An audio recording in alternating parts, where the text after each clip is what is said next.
All right. Hey, everybody. Welcome back to the channel. This is Rob here at Smirking Gun Reviews. I can't believe it's been 10 weeks. Honestly, it feels like half that at the least, at the most, I should say. But we've arrived at the season finale of Lovecraft Country's first season. And by the end of this, I kind of wonder, where are we going? What will we do? What will we tell? Where are the answers? What more are we going to do with this? Is this going to be an anthology show? Did we kind of tell our story here? And are we going to move on to something else? Or are we going to stick with our characters and find out some even crazier stuff is going on?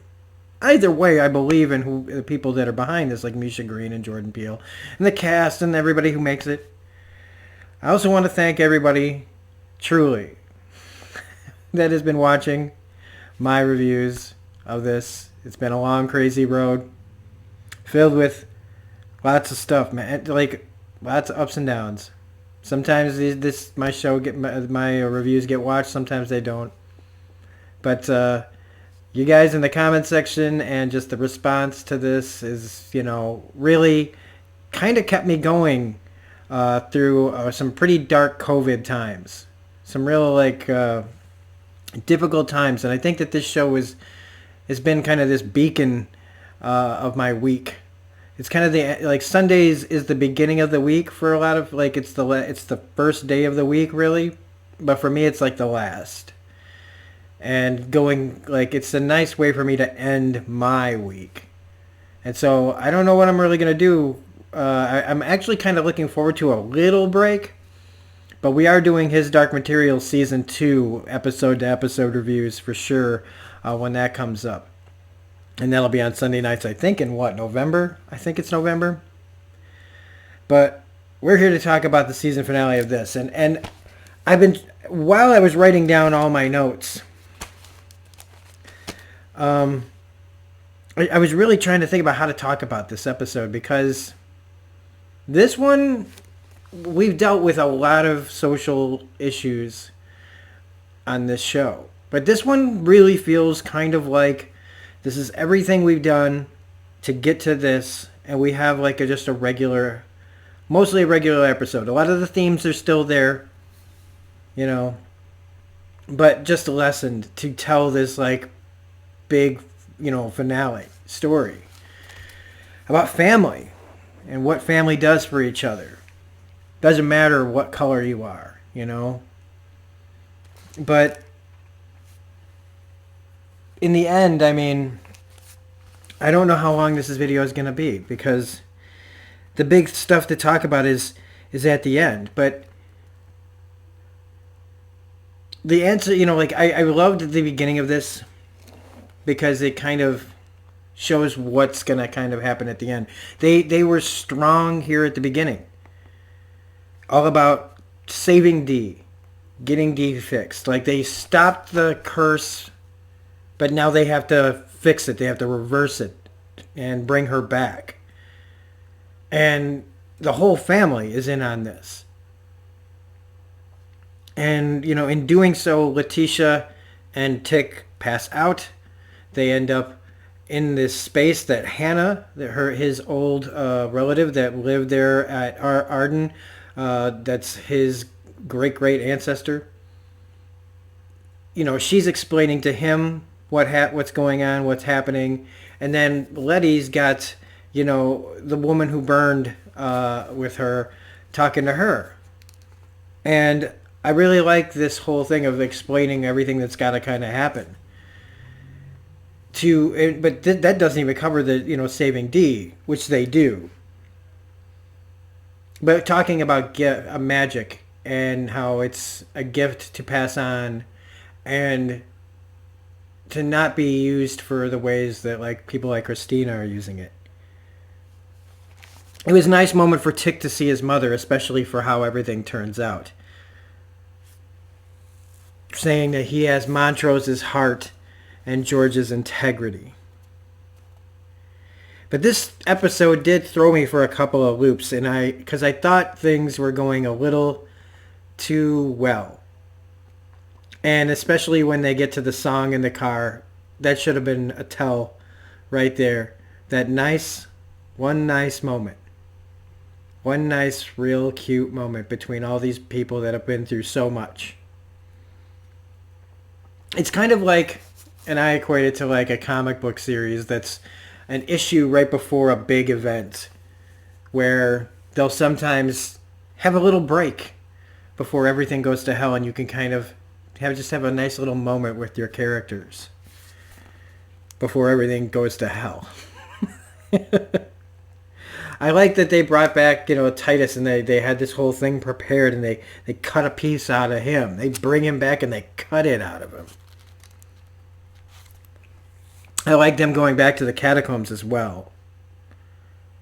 But there was a point here, there was a few moments here where I'm going to have to, again, this isn't about historical stuff, but there was a couple of moments where I was like, what the fuck is actually happening right now? Like, what did they cut out of him? Why did they need it? I was paying attention. You guys know I'm pretty pay attention. I pay pretty close attention to what's going on. But there were a couple of times during like spells and things that I didn't quite understand what was going on. I like the moments between Dee and Hippolyta trying to reconnect and explaining where she went and what that made possible. And, showing Dee that, like what really could be possible kind of explains what happens at the end as well. But then you get the moment between Ruby and Letty here where they're in the graveyard. And Letty going, they need a bit of Christina to make this work. And the only person who can get it is Ruby. And when she goes there and she says, look, this is about family and everything. And you think, about halfway through this speech, I realized it wasn't going to work. But it still sucked when she said, the only time you ever need me is when you want something from me. The only time I'm ever family is when you need something from me. She's still holding on to that way that Letty was. But then flipping it on her. Going to Christina. Seducing her and then showing up with the blood. And I thought that was such a great moment. But they had us fooled. Or at least they had me fooled. Because of the way they cut away. And she even lays it on like with Christina, right? Like, and I should have let myself feel it a little bit more, because she's like talking about how if this spell doesn't work, I'll have killed my last relative for no reason. And Ruby saying, well, you've got me now. And I don't know if that was just a little too far for Christina. If she like thought it was coming on a little too thick or something. Because I should have listened to that little nagging part of me that went, is she buying this or not? Because it just didn't feel like there should be a reason to, except she did react a little weird about William being there and in a coma and stuff.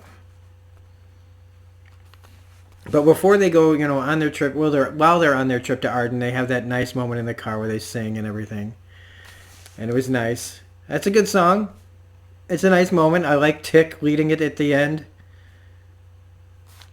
Gia's there. I like that moment with him and her explaining that what they had was real. He is talking to ancient Komiko, basically a succubus. They go there, though. They get to Arden, and, he does the pinch and swallow, which I thought was really funny. And I was like, okay, he's going to transform at some point into Christina, and everybody's got their role to play.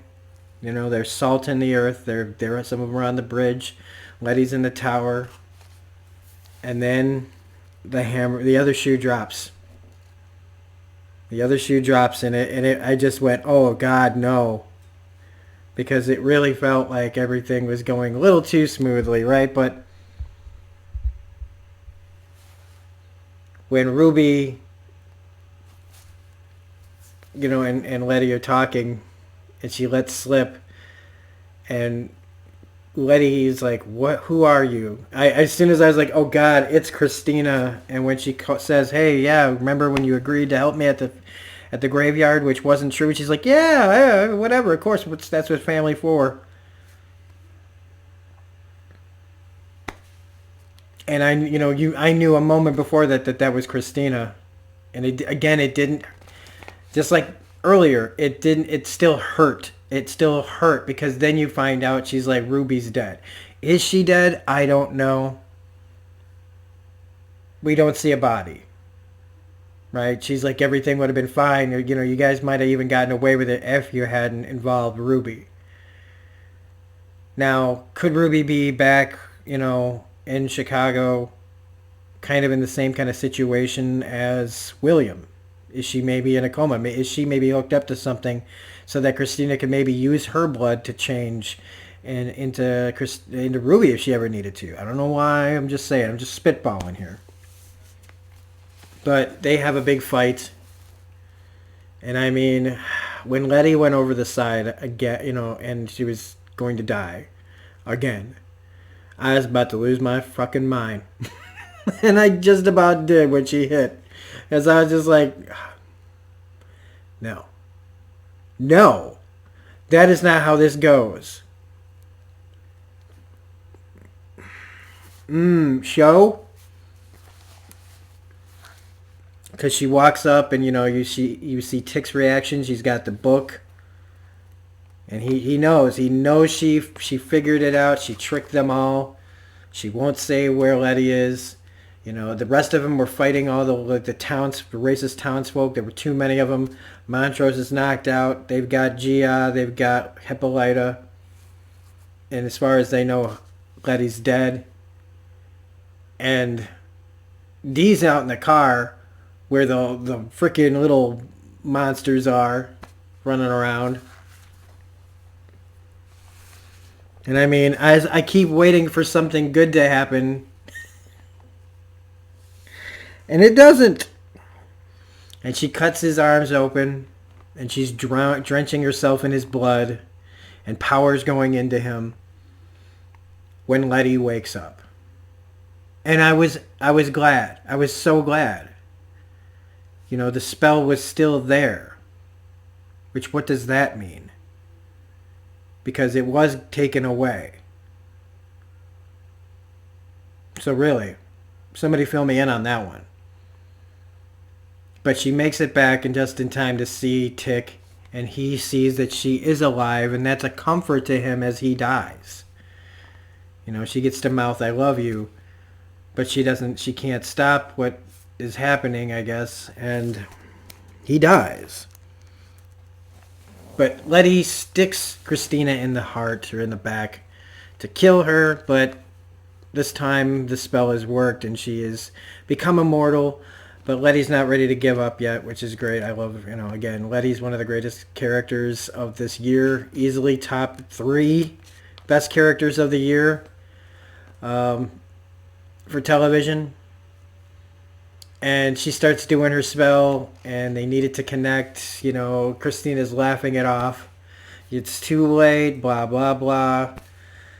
But Gia is able to get in between Christina and herself and Atticus, making a connection and stabbing it through Christina and sending all their memories like she would somebody she's about to kill. And she's able to make this spell, Letty's able to make this spell work.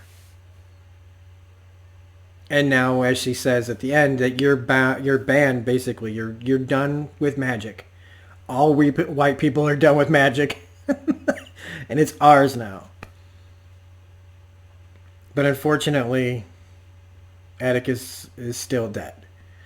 Anybody that was like holding on, and I was in that camp, going, oh, well, all this is over, everything goes back to normal, right? Everybody, nobody's dead. He'll be fine, but he's not. And that's a real kick in the nuts because, it's just not fair, but life's not fair. And there's Montrose having to look He's lost his brother. He lost his wife. He's lost his son. And he's stuck here. This miserable prick. Okay? He is, has now got to live on while his son, who's a better man, is lying there dead. And, he gets the note saying, you need to find a better way to live, and raise my son, teach my son better ways and stop repeating the old abusive cycles. And it's deeply sad. Because, it's like Tick said to Gia, when she's feeling like, bad about everything and herself and what she's meant to do and what he's meant to do. And he's like, look, man, we've got a choice. We can either be monsters or heroes. We have a choice. And knowing what he was in for, he still did it, and he died a hero. It's what heroes do. Most heroes aren't known as heroes because they lived through something. Most heroes, they're the ones who sacrifice themselves in the end. And so they take him away. But the final moment is Dee, who was rescued by Tick's monster, which I knew was going to make a comeback because of the way they went and called it back where it was under the floorboards, that it's protective of him, and now it's protective of Dee. It protected her from the monsters out in the woods. And we also get to see that she's got a robot arm. So what she was able to accomplish after her conversation with Hippolyta, she got herself a brand new robot arm. And she finds Christina, who's still going, help me, help me. Oh, Dee, you've got to help me. As Dee just says, you still haven't learned anything, have you? And then breaks her neck until it pops as the monster howls into the night. And that's where we leave it. And I wish I had so many more eloquent things to say, but this was a really good finale. It leaves things in a way that is going to madden some people. Not madden like, but be like, what the hell and where do we go next? Because I don't know. But I do plan on making a video, hopefully in the next couple of days, that will satisfy people that have been watching these reviews and hearing how I talk about certain things that have to do with making Lovecraft Country reviews and making reviews, period, for brand new episodes of things. That's going to be fun. I don't care if anybody watches it. I'm sure everybody moves on. If 50 people watch it, I'll be happy. But we're going to have a little bit of fun with the whole format of how reviews are, for this show and a lot of other shows have been done. And I'm going to do something that I haven't done in a while. It's going to be a kind of a callback for the real hardcore people that come to my channel. I've only done one of these videos once, and we're going to do another one. And it should be a lot of fun. So I just want to thank everybody again. Thank you so much for watching these videos. So hopefully you find something else on this channel that you like. Like I said, we're doing his Dark Material Season 2 for sure. HBO is a place where I come to for great content to review, and it's weekly. And since I don't do a lot of binging, this is a great channel to talk about really good social shows that have importance. And this is the best show of the year, in my opinion. It's the most important show of the year. We've had a lot of little distractions and everything, but this one really brings it all the way home, and I am so happy that I decided to take a look at this show, because I wasn't sure until I watched the first episode, and then I was on board, because I'm not a big Lovecraft person. I still haven't learned that much about Lovecraft from this. I learned a lot of other things, though. I think a lot of other people have too. And this has been a great chance to talk about some of these things that need to be talked about. And continue to be talked about. Because, that whole line of, those who, forget the past are doomed to repeat it. So anyway, that's it for now, everybody. Keep a lookout for that next video for this show that I'll be have up in the next couple of days. Otherwise, you can... I'll be doing some other stuff on other channels We've got a bunch of things coming out pretty soon. But till then, thanks for watching. If you like this, please hit the like button. If you're not a subscriber, please consider becoming a subscriber to the channel. You know, you never know when you might find something you can come back and look and go, oh, wow, he's talking about this. I like that. I don't know. It's been a long week. So thanks for watching, everybody. We'll be back when Season 2 comes out. You're damn skippy that's happening. So have a good night, everybody. Thanks for watching. Enjoy. I hope you enjoyed this as much as this isn't like a normal Lovecraft review. I still give it, a 10 out of 10 in my book. So have a great night. Peace out, everybody.